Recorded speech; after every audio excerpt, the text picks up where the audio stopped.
Benshi batekereza ko agahinda gakabije ari ukubabaye, ariko se ndamutse nkubwiye ko ushobora kuba wishimanye n'inshuti mukazajya musohokana, ukajya ku ishuri, ukazajya ujya no gukora akazi kawe gasanzwe ko mu buzima busanzwe, ariko ukaba ufite agahinda gakabije. Reka tubisobanukirwe.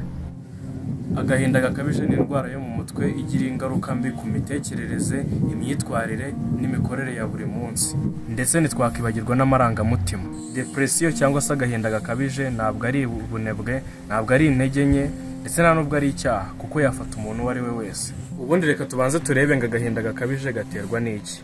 Agahinda gakabije ntabwo gaterwa n'ikintu kimwe. Akenshi usanga ari uruhurirane rw'ibintu byinshi bikubaho ugasanga ugize agahinda gakabije. Gashobora guterwa n'ibintu bikurikira. Turahera ku cyo bita genetike.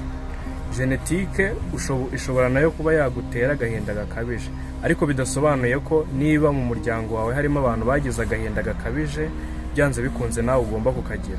Oya, ntabwo ari icyo bisobanuye. Ahubwo kuba mu muryango wawe ufitemo abantu bigeze kugira agahinda gakabije bagahura nako mu buzima bwabo, byongera umwaku wo kuzagira nawe agahinda gakabije mu buzima bwawe.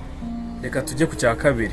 Iyo ubwonko bushaka ko hari ikintu ukora, nko kuba watuma aka kaboko kagenda gatya, bwohereza intumwa zigenda mu buryo bw'amashanyarazi ariko z'ibinyabutabire. Izo ntumwa bazita neurotransmitters. Izo ntumwa iyo zitari mu kigero cyagenwe, gishobora kuba ari ikigero kiri hejuru cyane, gishobora no kuba ari ikigero kiri hasi cyane.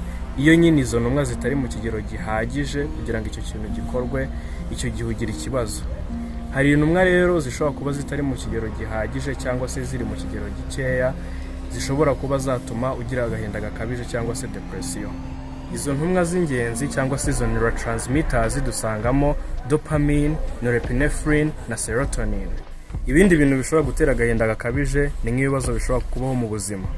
Harimo gutandukana n'uwo wakundaga, gupfusha umuntu wo mu muryango, kubura akazi, ibibazo n'ibindi bibazo bitandukanye byo mu buzima bishobora kuba imbarutso y'agahinda gakabije. Tutibagiwe yuko no kugira stress ikabije cyangwa se imihangayiko ikabije nabyo bishobora gutera agahinda gakabije. Hari n'indwara zishobora gutuma ibimenyetso by'agahinda gakabije bigaragara. Ariko ibyo ngibyo reka tubiveho, reka ahubwo turebe ibimenyetso by'agahinda gakabije ni ibi. Hari ibimenyetso 9 bigaragaza agahinda gakabije. Ikimenyetso cya mbere ni ukuba ubura ibitotsi cyangwa se uryamira cyane. Hari igihe ushobora kuba wumva ufite gahinda ugabona uri kubura ibitotsi, cyangwa se ukaba wanaryamira cyane, ukaba wanabyuka nka saa sita z'amanywa. Icyo ni ikimenyetso cya mbere. Ikimenyetso cya kabiri ni ukubura ibyishimo mu bintu wakundaga. Tuvuga urugero, wari umuntu ukunda match ariko ukumva ntabwo ugifite iyo interest yo kuba wajya kureba match. Icya gatatu ni ukuba wumva wicira urubanza ndetse ukumva nta n'ikintu umaze. Icya kane ni ukumva waracitse intege, ukumva nyine nta ntege unagifite mu mubiri wawe, ukumva nta kintu ushaka gukora. Icya gatanu ni ukubura intumbero mu buzima, ukumva nta nubwo ugifite ubushobozi bwo kwifatira imyanzuro. Icya gatandatu ni ukubura apeti cyangwa se kurya cyane, ugasanga umuntu yabuze apeti kubera agahinda, cyangwa se asigaye arya ibiryo byinshi cyane ukabona asigaye n'ibiro byariyongereye. Ikimenyetso cya 8 ni icyo gihe ubwonko bwawe butangira gukora gakeya. Niba wari umuntu utekereza byihuse, ugasanga imbaraga zawe zo gutekereza byihuse zaragabanutse. Icya nyuma ni cyagiye uba ushaka kwiyahura, ukumva wakibabaza cyangwa se ukumva wakishyira mu kagozi ukiyahura. Ese muri ibi bimenyetso tuvuze usanze ufite ibihe? Ariko ntugire ikibazo, ntabwo bisobanuye ko kuba ufite kimwe muri ibi bimenyetso byose twavuze uko ari 9 ntabwo bisobanuye ko ufite agahinda gakabije. Ahubwo abahanga mu by'imitekerereze bavuga ko iyo ufite ibimenyetso 5 kuzamura muri ibi ngibi twavuze, nibwo bavuga ko ufite agahinda gakabije. Kandi ibyo bimenyetso ukaba warabigize mu gihe kingana n'ibyumweru 2 cyangwa se birenga.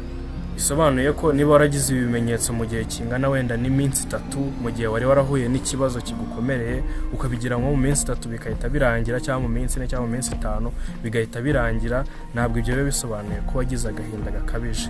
Agahinda gakabije, ibyo bimenyetso ugomba kuba warabigize mu gihe kingana n'ibyumweru 2 kuzamura.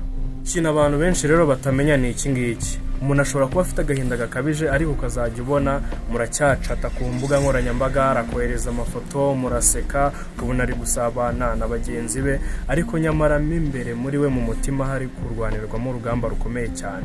Niyo mpamvu tutagomba guca urubanza turebye umuntu ku isura gusa. Ashobora kwiyoberanya ari mu bandi ariko yaba ari wenyine bikamubana ibibazo. Iyo wavunitse akaboko abantu barabibona rwose, biba bigaragarira abantu, ariko iyo umuntu afite agahinda gakabije ushobora kutabibona ku mubiri.